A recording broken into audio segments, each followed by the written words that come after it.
Avant notre opération de mars, un actionnaire de The Blockchain Group avait 30 ou 40 Satoshi par action. Après l'opération, un actionnaire a maintenant de l'ordre de 330 Satoshi par action. Et il n'a rien fait. C'est une manière pour les investisseurs traditionnels d'avoir une forme d'exposition au Bitcoin sans avoir à acheter du Bitcoin sur des plateformes de cryptoactifs. Avec le point important que l'investisseur ne détient pas le Bitcoin. C'est la société qui détient le Bitcoin. Et donc, ce qu'il faut vraiment considérer, c'est que l'investissement dans le Bitcoin, tout comme l'investissement dans une Bitcoin Treasury Company, c'est qu'on est sur un horizon de temps qui est un temps long. Si on était capable de faire en 5 ans la même chose que Stratégie aux États-Unis, ça voudrait dire qu'on serait capable de lever de l'ordre de 2 à 3 milliards de dettes convertibles sur le marché européen. Et ça représenterait potentiellement pour nous une rentrée dans le CAC 40. L'action de Blockchain Group, qui est cotée sur la bourse de Paris, a gagné près de 400% les 6 derniers mois. Alors que Stratégie, l'entreprise du célèbre investisseur dans le Bitcoin Michael Saylor, a gagné 60% et le Bitcoin seulement 30%. Mais c'est quoi une Bitcoin Treasury Company? Il y a quelques jours, j'ai participé à la Paris Blockchain Week et j'ai eu la chance de rencontrer Alexandre Lézel, le CEO de la première Bitcoin Treasury Company en Europe, à savoir de Blockchain Group. Et je lui ai posé plein de questions. Quelles sont les activités de Blockchain Group? Comment gagne-t-elle de l'argent? Comment fait-elle pour financer ses achats de Bitcoin? Quels sont également les avantages pour un particulier d'investir dans une société plutôt que de détenir en direct du Bitcoin? Mais aussi, quels sont les principaux risques? N'hésite pas à me dire en commentaire avec un petit like également si tu apprécies ce nouveau type de format d'interview de CEO, de cofondateurs pour justement mieux comprendre l'environnement économique, financier mais également du marché des cryptos.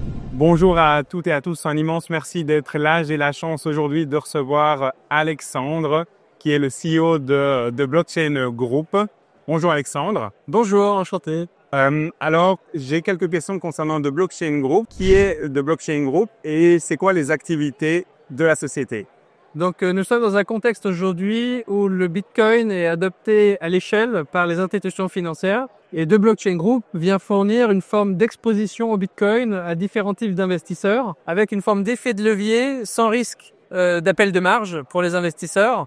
Et on reviendra sur ce mécanisme. Et en faisant ça, on est la première Bitcoin Treasury Company européenne focalisée sur l'augmentation du nombre de Bitcoin par action au fil du temps.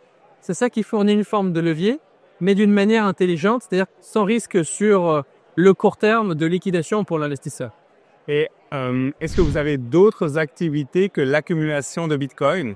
Absolument. Donc, The Blockchain Group est composé de 2 sociétés opérationnelles. La première qui est Iorga, qui fait du développement web applicatif, et la deuxième, Triman, qui fait de la data intelligence et de l'IA, les deux dans le conseil technologique pour les clients, et également une partie de développement blockchain avec MetaDev3, qui est aujourd'hui ici sur le booth à Paris Blockchain Week. Concrètement, comment The Blockchain Group gagne de l'argent aujourd'hui? Est-ce que c'est par l'achat et la vente de Bitcoin, une stratégie de trading, ou les sources de revenus viennent d'autres endroits? Alors, les sources de revenus, c'est les activités opérationnelles avec Iorga et Triman sur le conseil en technologie. Et de l'autre côté, il y a le bilan, l'activité sur le bilan et la trésorerie d'entreprise. Et de ce côté-là, nous sommes focalisés sur la levée de capital permettant d'augmenter le nombre de Bitcoin sur le bilan d'une manière qui augmente plus rapidement le nombre de Bitcoin que le nombre d'actions. Et cette activité-là permet aussi à la société de gagner en capitalisation, de gagner en visibilité et d'augmenter au fur et à mesure du temps aussi les opportunités pour la société opérationnelle. Cette société-là, elle lève du capital de quelle manière? Via du capital traditionnel, via des obligations aussi en faisant des émissions obligataires. Comment elle finance justement l'achat de Bitcoin? Alors, la première acquisition de Bitcoin qu'on a faite, c'était en novembre 2024, quand on a lancé la stratégie. On a acheté 15 Bitcoin en levant 1 million d'euros avec un premium de 70% sur le cours de référence de l'action. Qu'est-ce que ça veut dire un premium? Ça veut dire qu'on a pris la moyenne des 20 jours de l'action et on a déterminé que le prix auquel l'investisseur aurait ses actions serait 70% plus élevé que le cours de référence. Ok. Et donc, l'investisseur était prêt à faire ça parce qu'il croyait dans le projet.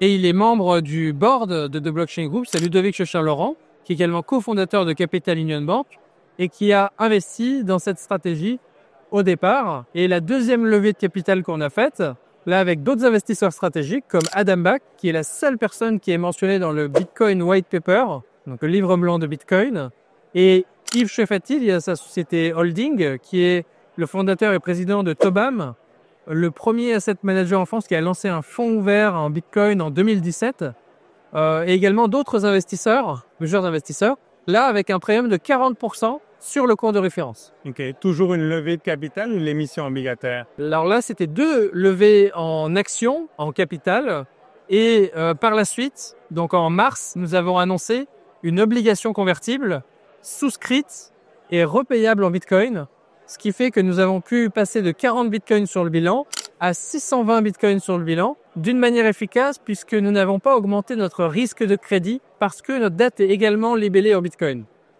Ah, c'est pas de la dette en euros ou en dollars. Exactement. Et comment vous faites ça? Et donc, nous avons signé les contrats en Bitcoin. Ok. Nous avons reçu du Bitcoin pour la grande majorité parce qu'il y a une petite partie en euros également. Nous avons reçu directement les Bitcoins et notre dette est libellée en Bitcoin dans le contrat. Est-ce qu'il y a des acteurs institutionnels, plus des grandes banques, des compagnies d'assurance qui participent à ces émissions obligataires ou pas encore pour le moment? Alors aujourd'hui, il y a des grandes banques qui participent et des grands assureurs qui participent à ce type d'émission obligataire par stratégie aux États-Unis qui a levé et qui a pris 7% du marché de la dette convertible aux États-Unis. Le marché de la dette convertible aux États-Unis, c'est 80 milliards. Stratégie a pris à peu près 6 milliards l'année dernière. Ils ont réussi à prendre 7% du marché, presque donc 10%. Et il y a par exemple Allianz qui a pris un quart d'une des dettes convertibles de stratégie pour un montant significatif. Et donc on voit qu'il y a tous ces acteurs institutionnels qui commencent à rentrer et des fonds de pension qui commencent à acheter stratégie et des fonds souverains qui commencent à acheter stratégie, qui commencent à acheter Métaplanet. Et de notre côté, on a commencé à avoir aussi beaucoup de family office, beaucoup de fonds d'investissement. On a par exemple Citadel Securities qui a commencé à shorter l'action. Et ce qui a été un signal extrêmement positif pour les institutions à qui on parle. Et on a des banques systémiques qui commencent à s'intéresser à The Blockchain Group. On commence à avoir des discussions très intéressantes. Et donc, on voit que on commence avec une base d'investisseurs qui sont convaincus sur le Bitcoin, convaincus sur la Bitcoin Treasury Companies. Et on est dans cette transition où on va vers le marché plus institutionnel. Et à titre illustratif, si on était capable de faire en 5 ans la même chose que stratégie aux États-Unis, ça voudrait dire qu'on serait capable de lever de l'ordre de 2 à 3 milliards de dettes convertibles sur le marché européen qui représente 60 milliards aujourd'hui. Et ça représenterait potentiellement pour nous une rentrée dans le CAC 40. Okay. Donc en termes de taille, c'est ça dont on est en train de parler. C'est la capacité de complètement transformer la capitalisation d'une société grâce au Bitcoin, qui est la meilleure réserve de valeur, qui est adoptée par les plus grandes institutions et même y compris maintenant le gouvernement américain. Et donc dans ce contexte-là, notre Bitcoin Treasury Company se positionne en tant que premier acteur sur le marché européen et qui va ensuite émettre des titres financiers pour correspondre aux différents types d'investisseurs afin d'accélérer notre accumulation de Bitcoin. Également en impliquant notre base d'investisseurs retail grâce à par exemple des programmes de BSA, de bons de souscription d'actions, qui permettent à tout investisseur en fait de participer aussi à la politique d'accumulation de Bitcoin de la société. Ça veut dire que moi, je peux acheter l'action de Blockchain Group via quelle place boursière? Alors aujourd'hui, l'action de Blockchain Group est cotée sur Euronext Growth Paris. Donc tout intermédiaire financier qui est en mesure de fournir accès à Euronext Growth Paris, ça permettra finalement d'acheter de Blockchain Group. Le ticker c'est ALTBG. Et donc c'est également éligible en France au PEA par exemple, qui est le programme qui permet de réduire les impôts sur les investissements quand on les détient pendant plus de 5 ans, sur des assurances-vie, sur des comptes titres traditionnels ou des brokers. Donc en fait, c'est une manière pour les investisseurs traditionnels d'avoir une forme d'exposition au Bitcoin sans avoir à acheter du Bitcoin sur des plateformes de cryptoactifs. Et donc ça rend plus facile le fait de s'exposer au Bitcoin avec le point important que l'investisseur ne détient pas le Bitcoin. C'est la société qui détient le Bitcoin. Et donc c'est une forme d'exposition parce qu'on augmente le nombre de Bitcoin par action. De manière indirecte. De manière indirecte, mais qui permet finalement d'avoir une exposition efficace et même potentiellement une surperformance du Bitcoin grâce à ce mécanisme de l'augmentation du Bitcoin par action. Ça, c'est quelque chose que j'ai peut-être un peu de mal à comprendre. Si on regarde les 6 derniers mois, c'est environ 260% la performance de l'action de Blockchain Group. Si on regarde, je pense, le Bitcoin, c'est environ 25 ou 30%. Qu'est-ce qui fait qu'aujourd'hui, sur les 6 derniers mois, en fait, il y a eu un x6, x7, x8 de performance par rapport justement au Bitcoin? Alors, il y a 3 facteurs qui permettent d'évaluer une Bitcoin Treasury Company. C'est un papier scientifique qui a été publié par Tobam, l'asset manager dont je parlais, l'asset manager français, avec qui Chiofati, le président, qui montre que le premier facteur, c'est le BTC Yield. Donc, ça pourrait être traduit comme le rendement Bitcoin. En fait, c'est pas une forme de rendement traditionnel, c'est plus un KPI pour déterminer comment on réussit à augmenter le nombre de Bitcoin par action. C'est le premier facteur. Le deuxième, c'est l'appréciation du prix du Bitcoin, bien sûr. Et le troisième, c'est le premium qui est attribué par les investisseurs avec les perspectives d'augmentation du nombre de Bitcoin par action dans le futur. Donc les investisseurs vont anticiper la capacité de la société à augmenter ce nombre de Bitcoin par action et ça va se refléter dans une plus grande capitalisation boursière que la valeur du nombre de Bitcoin sur le bilan. Et donc on peut avoir une capitalisation boursière de 100 alors qu'on a une valeur du Bitcoin de 50. Et donc, les premiums qu'on observe sur le marché, c'est de l'ordre de x2, x3 pour MicroStrategy. Et c'est de l'ordre de x5, x7 pour Metaplanet au Japon. Et pour nous, on a observé entre 5 et 10 avant notre dernière opération majeure. Et depuis la dernière opération, c'est plutôt de l'ordre de x2 avec un Bitcoin qui a assez fortement baissé depuis les 100 000, maintenant autour de 80 000. Et avec le fait qu'on a réussi en fait à transformer notre premium en net asset value du Bitcoin sur le bilan avec l'augmentation du nombre de Bitcoin par action. Et donc, le Bitcoin par action, c'est la capacité de la société à augmenter plus rapidement le nombre de Bitcoin, que le nombre d'actions. Et pour donner un exemple très concret, un Bitcoin égale 100 millions de Satoshi. Et donc, un Satoshi, c'est la plus petite unité de bitrate. Avant notre opération de mars, un actionnaire de The Blockchain Group avait 30 ou 40 Satoshi par action. Après l'opération, un actionnaire a maintenant de l'ordre de 330 Satoshi par action. Et il n'a rien fait. Ce que ça signifie, c'est pour ça qu'on parle de BTC Yield, c'est que sans rien faire, la valeur sous-jacente dénominée en Bitcoin de l'action de l'investisseur a été augmentée par 700%. Quel est justement le mécanisme du BTC Yield qui fait que, en fait, au plus le temps va passer, au plus le nombre de Bitcoin par action va augmenter? Parce que de manière un petit peu intuitive, je me dirais, il lève 1 million, ça fait X nouvelles actions, ils achètent pour 1 million de Bitcoin et donc ça devrait être une opération entre guillemets neutre. Mais qu'est-ce qui fait que justement à chaque levée de capitaux, vous arrivez à augmenter le nombre de Bitcoin par action? Et donc là, je vais donner l'exemple exact de ce qu'on a fait sur la dernière opération. On avait à peu près 90 millions d'actions, à peu près autour de 0,50 centimes. Et donc, avec ça, on avait à peu près une capitalisation boursière de l'ordre de 50 millions. Oui. Voilà. Et donc, on a augmenté avec la dette convertible les actions à émettre en cas de conversion de x2. Donc, on est passé de 90 à 180 millions en actions sur une base totalement diluée. Ça veut dire les actions émises ou à émettre. Et donc, on a augmenté le nombre d'actions par 2, alors que avec cet argent-là, on a pu acheter pour environ 50 millions de Bitcoin. Parce que si on émet 100 millions d'actions à peu près pour à peu près 0,50, on peut lever 50 millions d'euros. Et donc, on est capable d'acheter à peu près 50 millions d'euros de Bitcoin. Or, 50 millions d'euros de Bitcoin permettait d'acheter à peu près 500, 600 Bitcoin, qui nous a permis de passer de 40 Bitcoin sur le bilan à 620 Bitcoin sur le bilan, qui a permis d'augmenter le nombre de Bitcoin sur le bilan Par actionnaire. de environ fois 14, quasiment.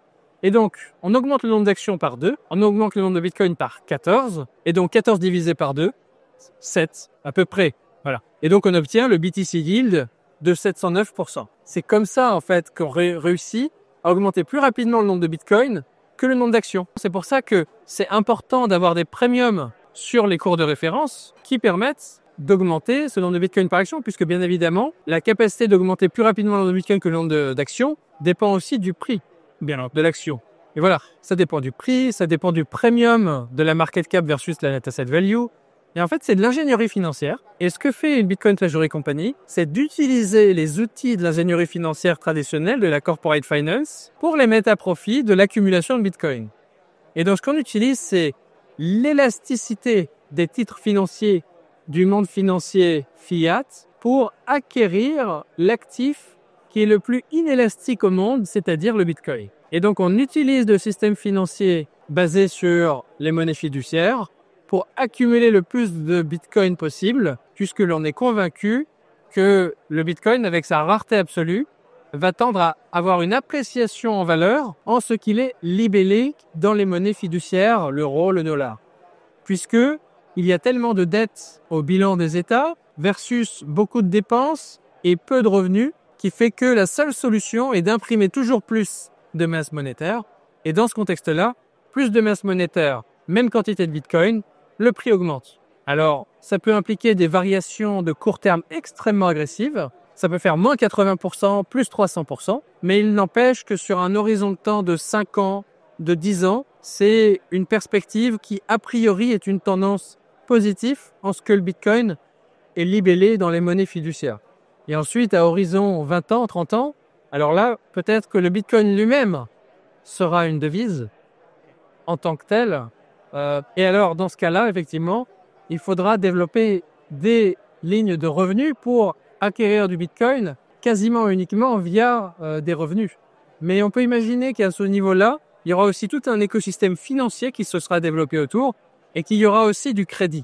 Il y aura aussi des capacités de lever du capital et de continuer à faire croître ce nombre de Bitcoin par acquis. Imaginons que les 4-5 prochaines années soient des années compliquées où on stagne 70 000, 75 000, 50 000, 40 000 et qu'il n'y a pas l'appréciation qu'on a pu connaître les 5 années précédentes.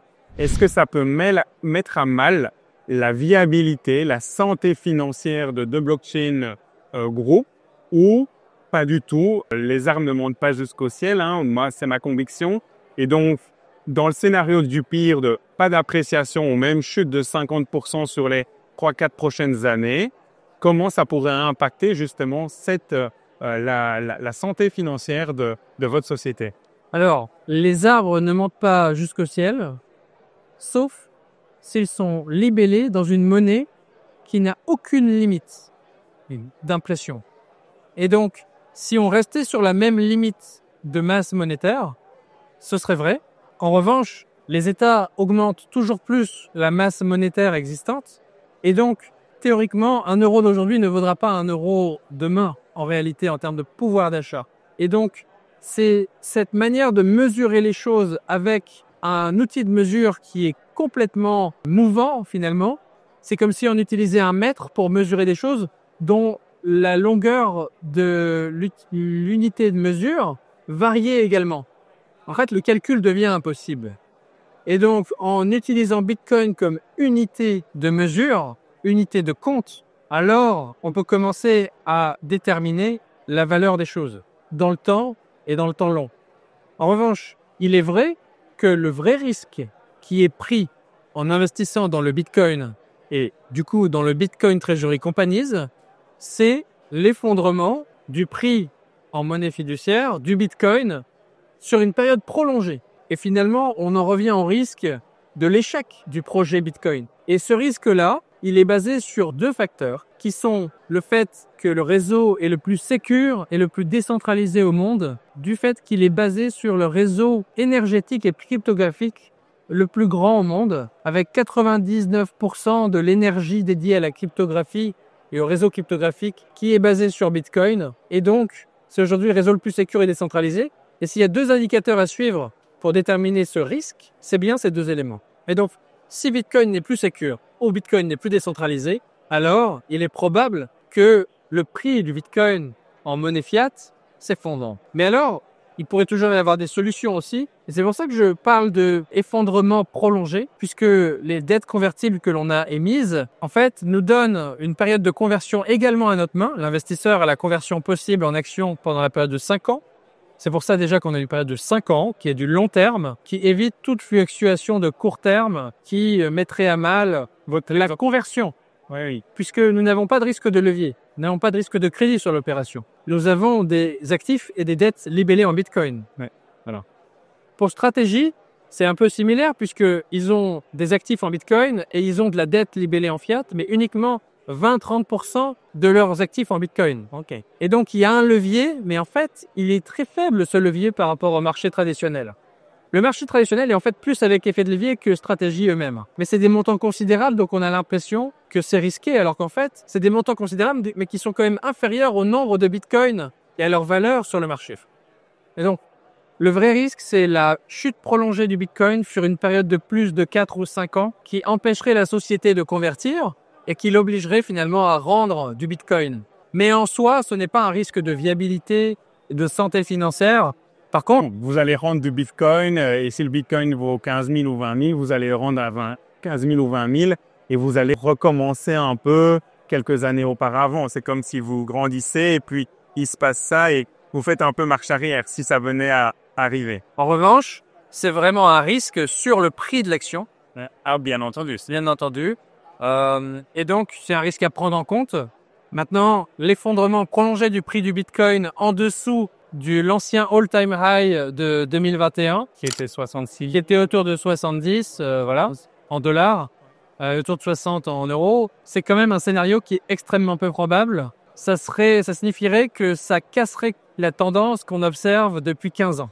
Et c'est extrêmement peu probable dans le sens où ça voudrait dire que la masse monétaire au niveau mondial réduirait pendant une période de 5 ans, ce qui est aussi peu probable. Et c'est pour ça qu'on a une conversion pendant 2 ans à la fin, à notre main, qui permet aussi de convertir si l'action surperforme par rapport au prix de référence de 60%, à peu près. Ça voudrait dire qu'il faudrait que le Bitcoin fasse moins de 60% en 5 ans. Or, aujourd'hui, le Bitcoin fait 60% chaque année, en moyenne. Donc, le risque prix est très faible. Par contre, l'opportunité est énorme, puisque ça nous a permis d'augmenter le nombre de Bitcoin par plus d'un facteur de 10, en augmentant le nombre d'actions potentiellement à émettre d'un nombre de 2 seulement. Et donc, c'est une opération qui est extrêmement favorable pour The Blockchain Group et qui nous a positionné dans le top 30 mondial des sociétés qui ont de Bitcoin sur le bilan et qui a consolidé notre position de première Bitcoin Treasury Company en Europe. Justement, j'ai encore 2 questions. La première, c'est quels sont les avantages pour un particulier de s'intéresser à ces Bitcoin Treasury Company comme The Blockchain Group par rapport à la détention directe du Bitcoin? Eh bien, imaginons qu'un investisseur investisse aujourd'hui dans une Bitcoin Treasury Company qui a un premium entre la market cap et le net asset value du Bitcoin de x2 en base totalement diluée. Alors, imaginons qu'il investit pour 1 Bitcoin, il obtiendrait 1 Bitcoin directement. S'il investit dans une action d'une Bitcoin Treasury Company qui a un premium de 2, aujourd'hui c'est notre cas, alors il obtiendrait l'équivalent de 0,5 Bitcoin par action. Et donc, ça veut dire qu'il est en train de faire le pari que la société est capable de faire une augmentation du nombre de Bitcoin par action supérieure à 100%. Puisque si nous faisons une augmentation du nombre de Bitcoin par action supérieure à 100%, ça signifiera qu'il reviendra à son 1 Bitcoin initial. Et en revanche, si nous sommes capables d'augmenter le nombre de Bitcoin par action de plus de 100%, ce qui est ce que nous avons fait avec l'opération de 700%, alors potentiellement, l'investisseur pourrait aller à 1,5 Bitcoin par action, 2 Bitcoin par action, 5 Bitcoin par action. Imaginons si nous sommes capables de faire un BTC Yield sur une période donnée, on ne peut pas s'engager bien sûr, sur une période donnée de x10, ce qui est totalement impossible à avoir en termes de valeur financière en achetant un Bitcoin directement ou un ETF. Puisqu'avec un ETF, par exemple, on a même des management fees qui réduisent la valeur de l'investissement initial.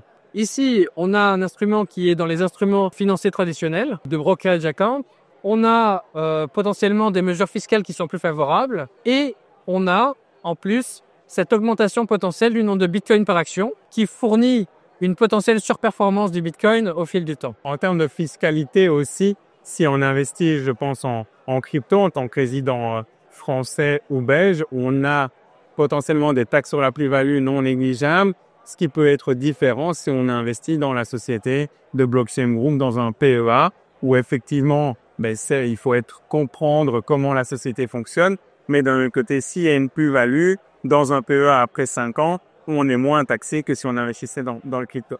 Moi, aujourd'hui, j'investis en Bitcoin, en direct. Si demain, je décidais d'acheter l'action, même si je fais pas le stock picking, mais l'action de Blockchain Group, quels sont pour vous les 2 principaux risques liés à l'achat justement d'une société comme The Blockchain Group? Le principal risque, c'est toujours l'effondrement prolongé du Bitcoin sur une période de plus de 4 ans.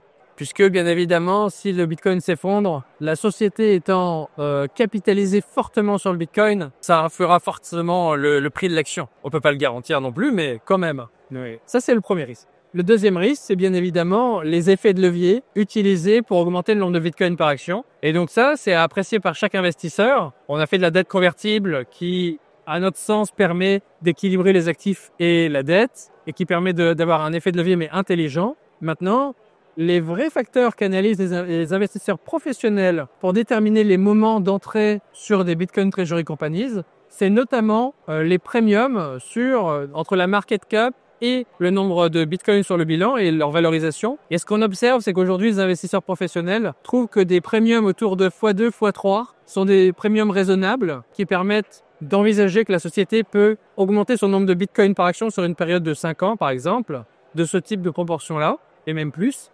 Et des premiums qui vont de x7, x10 sont en revanche considérés par les investisseurs comme potentiellement un petit peu élevé, mais en fonction de l'investissement, de l'horizon d'investissement. Et donc, ce qu'il faut vraiment considérer, c'est que l'investissement dans le Bitcoin, tout comme l'investissement dans une Bitcoin Treasury Company, et peut-être même à fortiori dans une Bitcoin Treasury Company, c'est que on est sur un horizon de temps qui est un temps long. Et c'est un horizon de temps à minima sur 4 ans. Historiquement, personne n'a perdu d'argent sur 4 ans sur le Bitcoin. Et c'est lié notamment au cycle du halving, au cycle de liquidité mondiaux. Et donc, il est très fort probable pour le Bitcoin comme pour les Bitcoin Treasury Company qu'on commence à investir à un moment où c'est peut-être un peu cher. Et il est probable qu'on ait à attendre 3 ans, 4 ans avant de voir l'investissement vraiment porter ses fruits. Et on l'a vu sur MicroStrategy. Effectivement, pendant 1 an à 3 ans, il y a eu des hauts et des bas. Mais ensuite, au bout de 4 ans, 5 ans, l'action a complètement surperformé tous les marchés, surperformé Bitcoin, surperformé le S&P 500, bien sûr, surperformé les Magnificent Seven, surperformé Nvidia, le Nasdaq. Et donc, on voit qu'il faut avoir de la patience, il faut avoir de la conviction, il faut comprendre le modèle et il faut s'inscrire dans un temps long. Oui, comprendre le modèle. Et je termine peut-être par ça parce que c'est d'habitude quand des personnes investissent dans des actions individuelles, LVMH, Hermès, Apple, on va avoir des produits physiques derrière. On va voir, c'est tangible. Quand on investit dans une Bitcoin Treasury Company, déjà le Bitcoin n'est pas quelque chose de si simple à comprendre avec tout l'aspect technologique, mais de comprendre qu'une société, pour maximiser le nombre de Bitcoin par action, etc., va investir là-dedans pour augmenter aussi sa valeur. Mais c'est en fait un nouveau type de stratégie et que les particuliers doivent apprendre à connaître et qui n'est pas si...